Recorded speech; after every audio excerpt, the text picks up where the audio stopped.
Welcome to another episode of PPL Pod. Glad to be here for this one. Yeah, I am so excited to get into this because, well, I want you to picture something for a second.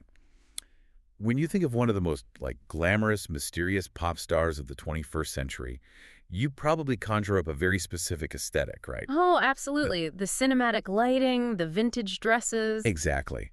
We are talking about a woman who is just absolutely famous for singing about Hollywood sadcore. Right. Someone perpetually draped in high fashion, singing about tragic romance. Just this global icon of untouchable, almost intimidating glamour. Completely untouchable. But here's the thing. Recently, this exact same artist was spotted pouring coffee and just chatting with customers while wearing a full, bright yellow Waffle House employee uniform. In Florence, Alabama, of all places. Yes, just for fun. Yeah. And I mean, if that wasn't bizarre enough for you, in late 2024, this literal queen of Hollywood glamour married an alligator tour boat captain in the Louisiana swamps. It is just an incredible juxtaposition. I mean, it's wild. And for you listening, if you haven't guessed it by now, we are talking about Elizabeth Woolridge Grant. Better known to the entire world as Lana Del Rey. Exactly. So today we're doing a deep dive into a really fascinating stack of source material. We've got cultural critiques, Billboard charting data, interview archives, historical industry analyses. A lot of ground to cover. Yeah, and we're doing this to answer one core question. How did the ultimate architect of Hollywood artifice manage to live the most authentic, un-Hollywood life in pop music? To get to the bottom of that tension, you really have to realize that we're looking at a woman who isn't just, a popular singer. Right. She is quite literally a foundational architect of modern pop music. The contrast between that Waffle House uniform and the Hollywood sadcore aesthetic, it's not just a quirky detail. That's the whole point. Exactly.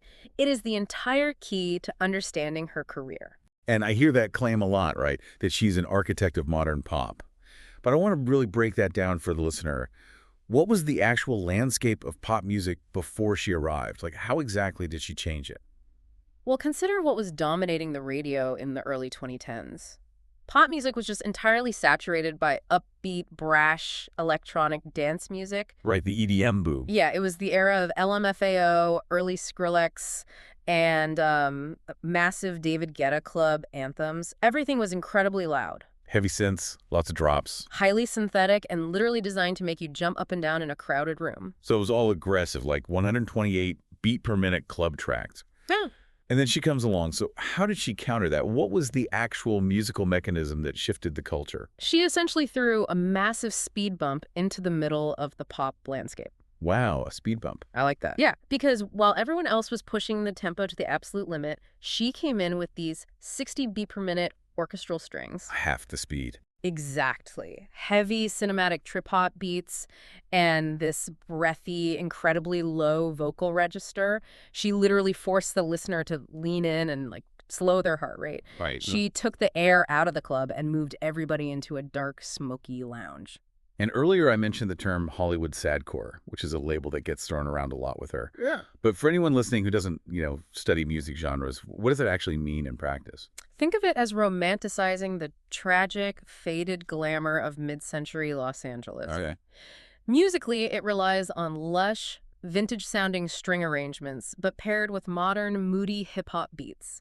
And it's all wrapped around melancholy lyrics about doomed love and the dark side of fame. So it's highly visual music. Very visual, almost like a soundtrack to a movie that doesn't exist. And it clearly worked. Because by slowing down that tempo and bringing in that cinematic moodiness, she directly paved the way for the next generation. Bro, without a doubt. You look at artists like Billie Eilish, Lord Nerid, or even Taylor Swift's moodier eras. I mean, they have all cited her as a massive influence. Yeah, she changed the blueprint. So whether you are a diehard fan who analyzes every lyric, or you just know her big radio hits, the true story of how she engineered this massive cultural shift is just this fascinating study in resilience.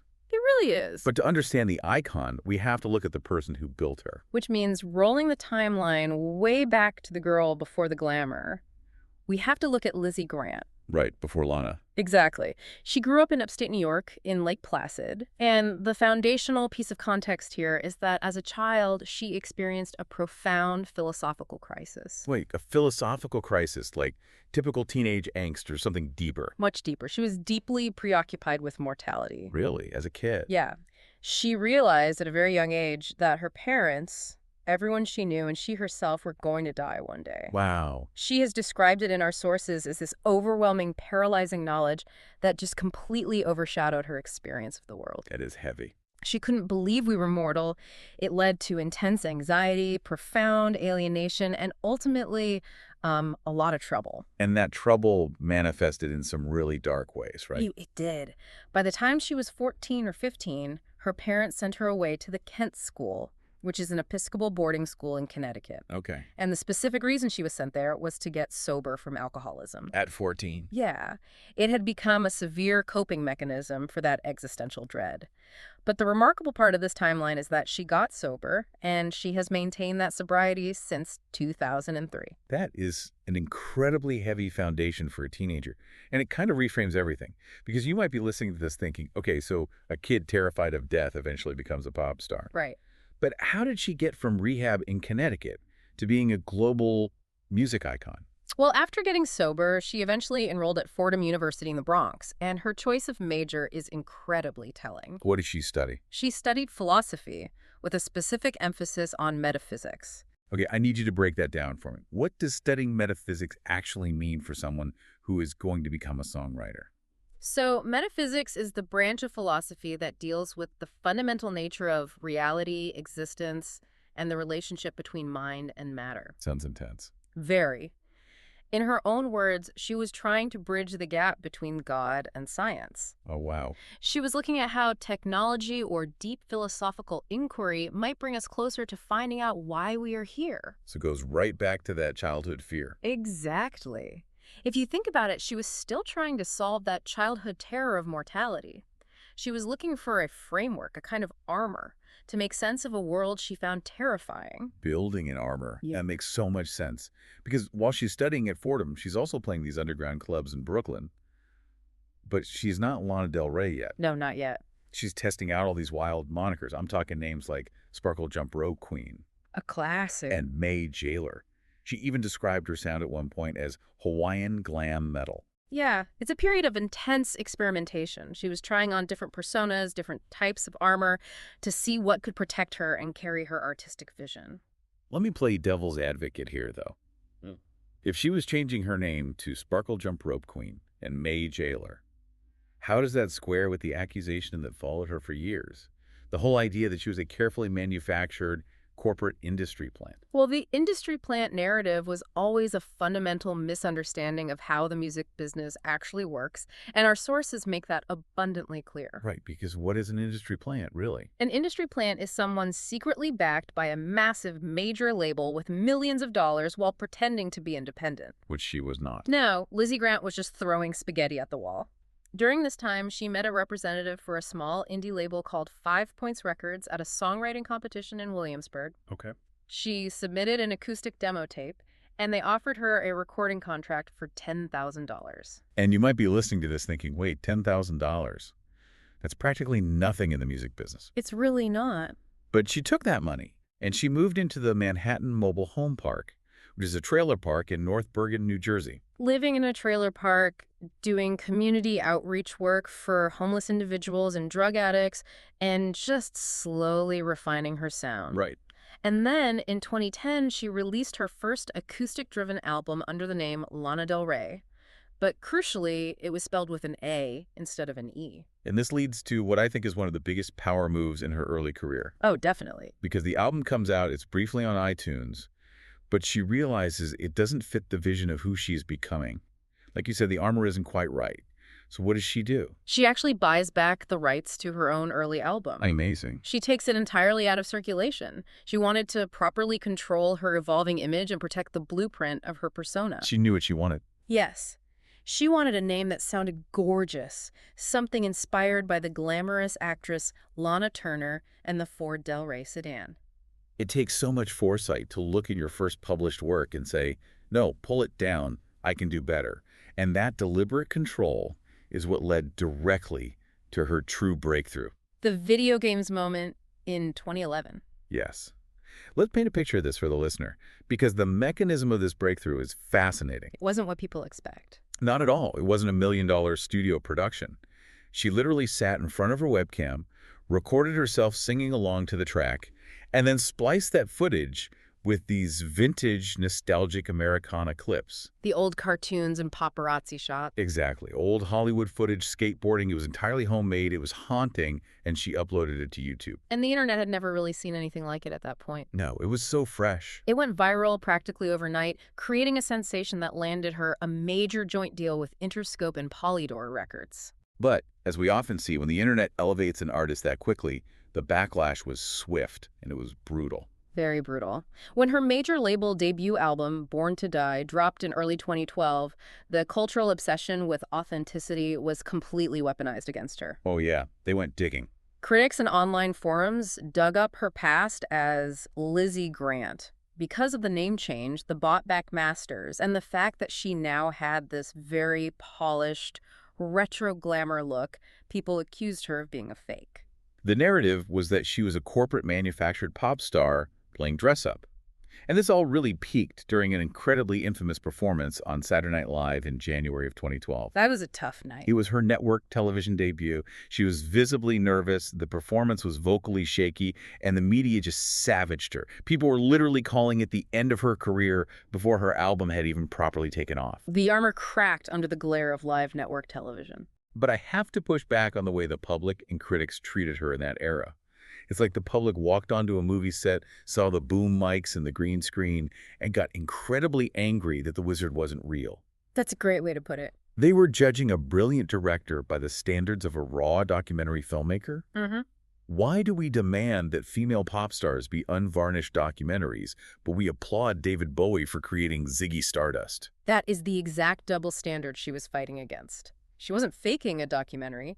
She was directing a massive cinematic universe. Exactly. And the most impressive part of this turning point is how she reacted. Instead of folding under that immense pressure and humiliation, she didn't retreat. You didn't apologize. No. She doubled down on the artifice and the vision. And the data proves she won that battle. Born to Die completely defied the critics. It sold millions of copies and ended up spending a staggering 520 weeks on the Billboard 200 chart. That is 10 full years. 10 years. At the time, she became only the second woman in history, after Adele, to achieve that milestone. Having established that baseline, if you trace her musical evolution over the next decade, you see an artist who refuses to be boxed in. Right. She proves her musical chops over and over again. By 2014, she releases Ultraviolence, and she pivots her sound entirely.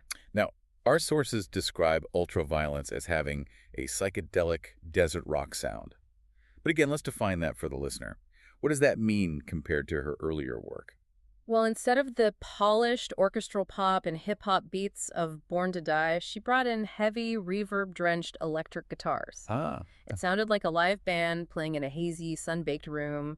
It was raw, it was unpolished, and it proved she wasn't just a one-trick pony relying on studio magic. She could do it all. Yeah, she steadily built her catalog, culminating in what many consider her absolute masterpiece, 2019's Norman fucking Rockwell, which she produced mostly with Jack Antonoff. And the critical reception to that album is just undeniable. ME gave it 5 stars. Rolling Stone called it a pop classic and eventually put it on their 500 greatest albums of all time list. It was a massive validation. She went from being the internet's punching bag in 2012 to being universally recognized as one of the most vital songwriters of her generation. Yet her journey hasn't been without profound setbacks, even recently. In 2022, she suffered a massive physical security breach that is basically every creator's worst nightmare. Yeah, this part of the timeline is just devastating. Her car was burglarized in Los Angeles. Thieves broke in and stole her backpack, which contained a laptop, multiple hard drives, and 3 camcorders. That's a devastating loss of material. And the impact of this wasn't just losing expensive electronics. They got access to unfinished songs, 2 years' worth of irreplaceable family video footage, and incredibly, a 200-page manuscript for an upcoming poetry book called Behind the Iron Gates. And because the thieves were attempting to leak the material online, she was forced to make a heartbreaking decision. To protect her unreleased music and her private life, she had to remotely wipe the laptop, meaning she knowingly erased the only working copy of her own book. I cannot imagine the emotional weight of pressing the delete button on a 200-page manuscript you wrote just to keep it out of the hands of thieves. It is a profound loss. But her response to her fans was basically, I am still confident in the record to come. He just kept creating. And bringing the timeline right up to the present day, we are sitting here in July 2026. Her reinvention hasn't stopped. Not at all.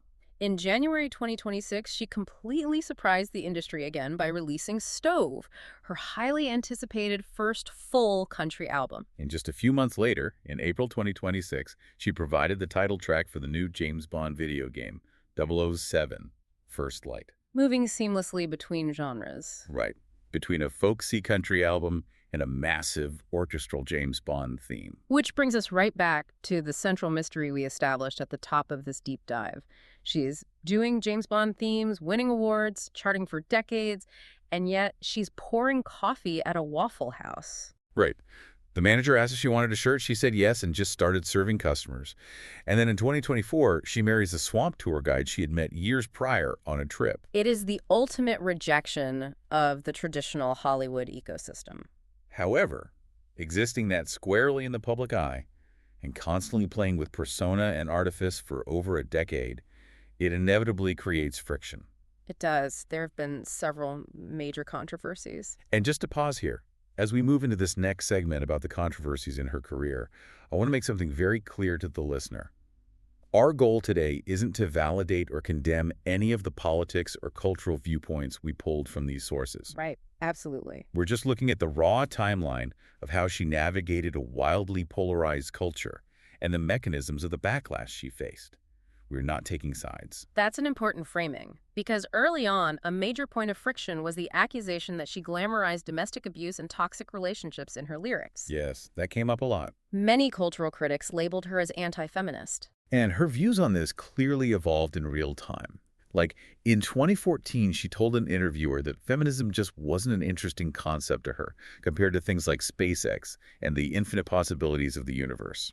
But as the cultural landscape shifted dramatically over the next few years, so did her public stance. Right. She openly supported the Me Too movement, and by 2017, she explicitly stated that women started to feel less safe instantly under the Trump administration, specifically citing concerns about things like reproductive rights. But the friction didn't stop there. In May 2020, she posted a letter on Instagram that sparked a massive firestorm. What exactly were the mechanics of that controversy? Like, why did it strike such a nerve?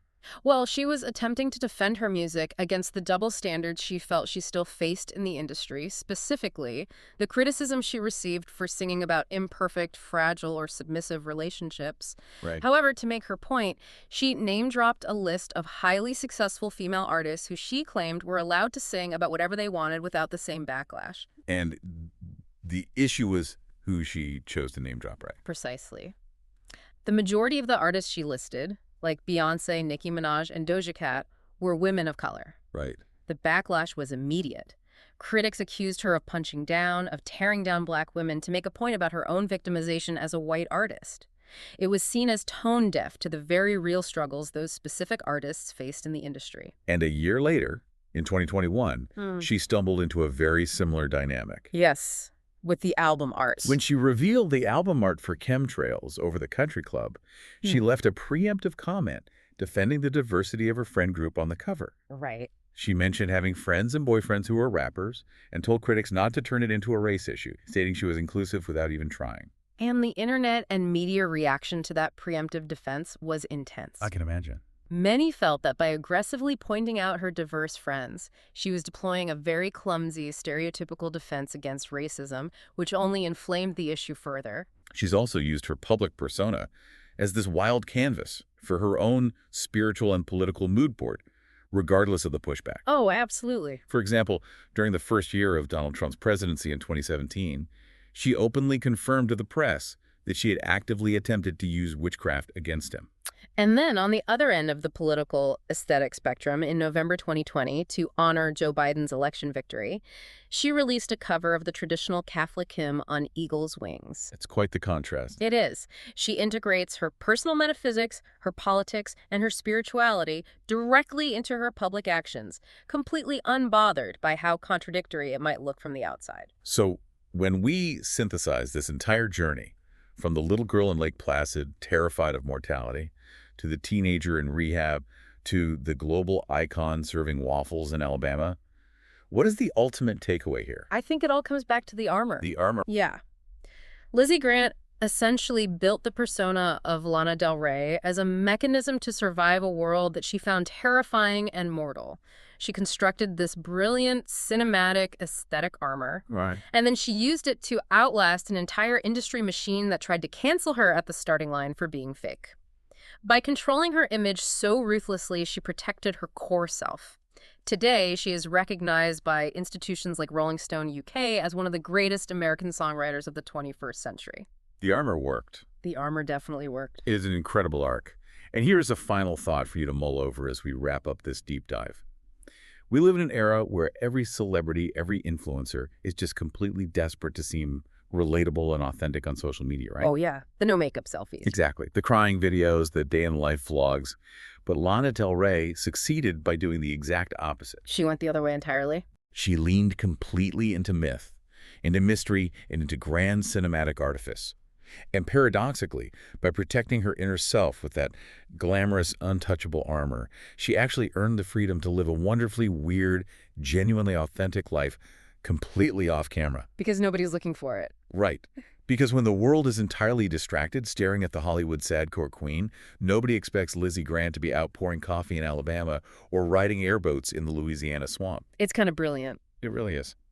Thanks for listening to Beepal Pod. Keep tuning in for more stories worth knowing.